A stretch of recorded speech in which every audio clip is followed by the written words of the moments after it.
I still want to lose it. People keep calling me and the video goes poof. So I had to put the do not disturb. So, man child is here. Look who's here. How did it go? Oh, it was fun as fuck. Yeah? I like. Oh, you making video? Yeah. Ah. You gonna partake in this video? Fucking hell, me alright. That's what I'm talking about. He said, fuck it. Let's do it. Sorry about that to my YouTuber. You kept saying I kept using that foul language. I do. I go on ahead. I use a hell of a lot of curse words. You already hear them. Son takes after his dad. So, let's go over everything. Toyota Part 2, as we go on ahead and progress some of the things that are going on. So, here's where we're at. So, Al went on ahead. He took care of the 3. Those are all done. Everything's been put in. All the wiring has been ran right through that arm. So everything is good to go. So we're good. Yeah. For some reason, this one doesn't really stay on as good as the other ones. I don't know why. But again, once we put the screws in, we're going to be golden. I will get to this in a minute. We're going to go on ahead and try to quickly run through all of this. 10-inch subwoofer, right? So we're using this in particular sub because of set in particular box that I had in my inventory. So the head unit that he's using, just for demo purposes, he's using an old Alpine. This has front, rear, okay, and then you have sub. So this has 6 RCAs coming out of it. This is the pick of the litter. We ended up getting 20 footers because I have no idea where I'm going to go on ahead and put the amps, the amp rack in the trunk of the car. The amps will not be mounted on the box. That is a no-fly zone. I'll get to that in a minute. I've used these before, used them in the Regal, fell in love with them. They lock in very tight, which is what I was looking for. Tried them, fell in love with them, kudos. That actually goes to the sub box. So I ended up removing the old ones and blowing them apart, and I'm like, okay, I'll just order some new ones. And they came in. The idea was to go on ahead and literally do that to it. So there would be 2 negatives and 2 positives.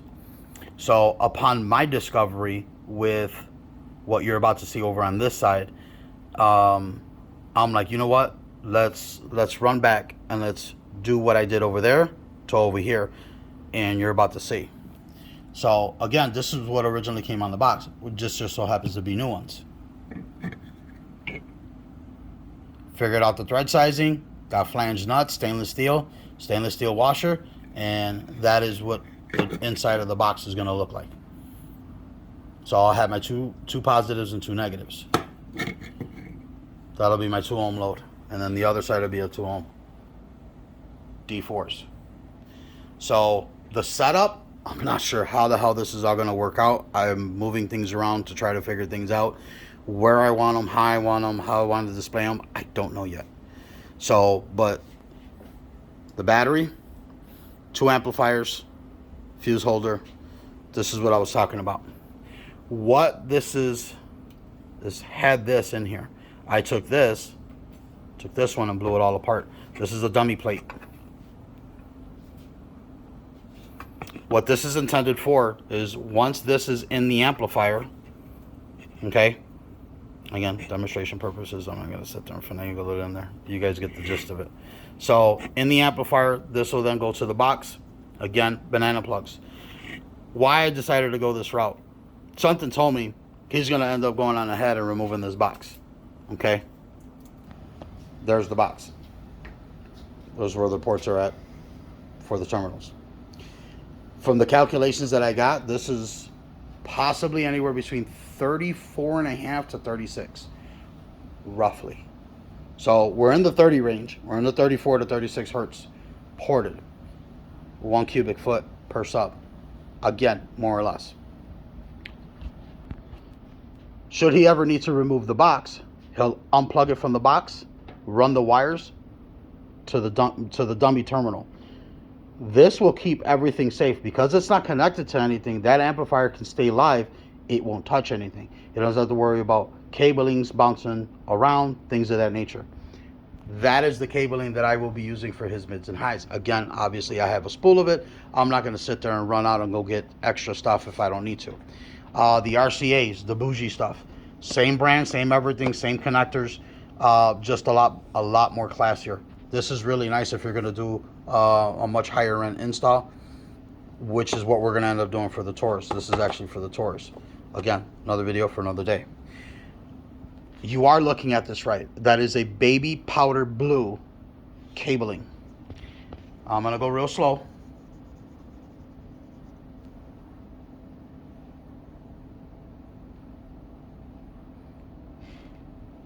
Yep. I said the same thing. I got the dabbling and I'm like, you know what? What's going on here? Where is it at? So, to my surprise, they're 9 gauge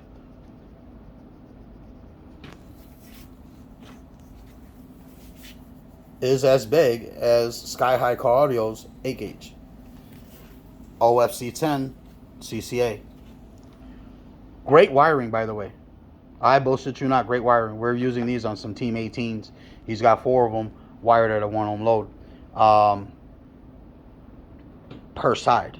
So we've got a pair wired in a 1 ohm load using this. Fantastic wiring. For me, for some cases, I'm finicky on my installs. Again, nothing wrong with the Sky High Car Audio. This is really good stuff. Not sponsored by them. But again, I'm finicky. I like OFC 10. That is the way I like to go.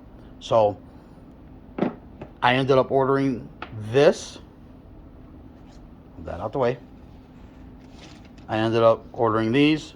Luckily enough, they sold it by the foot. I wanted samples in, got them in, took them out, and I was like, this is perfect. So, to also my surprise, okay, the banana plugs. I bought these. So these are, I believe, Garrett's. Needless to say, I paid way too much for these because I ended up getting damn near twice to 3 times the amount from another brand, and they're identically the same. So if you can tell ever so gently, there's a couple of bulges on there. That's where the screw is at. So what I ended up doing is I peeled the jacket back and I ended up using a 12 gauge ferrule, and it fit perfect in there. Also fit perfect in here. Took it, tightened on the set screw, and we're good to go. What I may end up doing is finding tinier, shorter set screws so this bulge doesn't happen. Again, will you see it to the average individual? No. Am I seeing it? Yeah. Does it bother me? Yep. Cross certain bridge when we get to it. So that is your update. This is what's going in the vehicle, all except for that, because he's already got the Alpine in there. Again, make it work. No. Let's unfuck your fuck up. Yep. Sorry about the language again. But this is your update. Everything's good to go here. Everything's good to go here. He does have a pair of these. I do have it here. The other thing that I will be doing is the controller. The controller is going to get blown apart and is going to be mounted permanently in his center console, possibly along with a switch for the monoblock, just in case if he ever decides to shut the monoblock off, he is more than welcome. Remove the box, go to the front, or just in the midst, hey, I know I'm going to remove the box, shut it off, amp shuts off, put the plugs over on the dummy terminal, and he's good to go. Again, what the setup is going to look like, I have no idea. I may just end up hiding the battery. I don't know. I don't know what we're going to do yet. So that's your update. As we go along, I will be making more and more videos. Okay? So, oh shit, before I forget, the update for the Regal. You guys seen the videos for the Regal. We had a misunderstanding, a miscommunication between Marcin and I. What ended up happening, I was trying to figure out why I was having a hard time adjusting his sound system. Long story short, we ended up having a conversation right before he sold the car. He enjoyed the car for probably about another week or two before he sold it. But during that time that he had the car back, he's like, it's missing something. And I'm like, I said, well, let's talk about it. Let's talk about it. let's figure it out. And he's like, what I was looking for was the replication of the monsoon system. I said, I said, there's the miscommunication.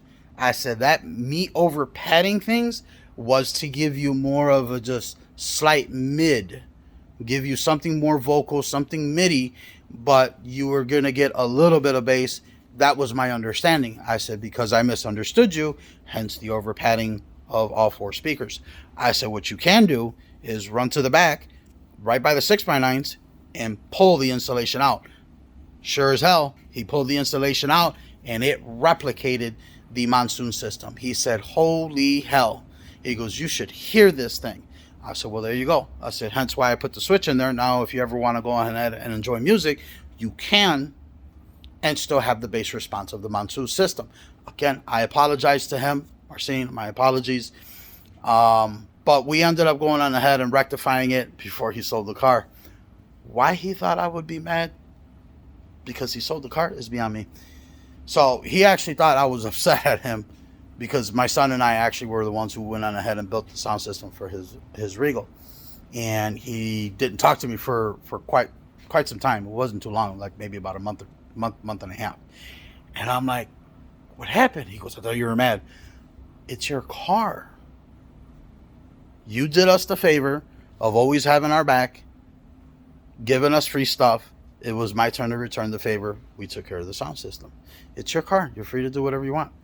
As long as you got to enjoy it before you sold it and you really enjoyed the sound system, there's nothing else that matters. It is your car. It's not mine. So, but other than that, Marcin, hope you're having a wonderful time. But that's your update on the Regal. Figured I'd go on ahead and update you a little bit on that, just to give you a little bit more context on it, on what happened towards the end. Not the sale of the car, but the sound quality of it. So this is your update on the Toyota, the 2000 Toyota. Why we'll go on ahead, and as we start to blow this car apart, we'll do the video on that. There's going to be a battery upgrade up in the front. I'm looking at it, and I believe, to my calculations, we should be fine with the stock alternator. Yes, you can run a sound system off of stock alternator.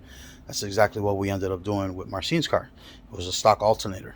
We just upgraded the battery up in front, and that he didn't even have another battery in the back. It kept up with it just fine. So again, being cautious of what power, how many amps you're running. So once you take that into consideration, do all the calculations, do things right, this second battery here, it's a done deal. So the sound system is going to be it's going to be able to keep up with this. The electrical system is going to be able to keep up with the sound system, hands down. So I will keep you guys posted. Holla at your boy. Estoy velando, okay? Estoy velando. I'm watching you, okay? All right, guys. Peace out.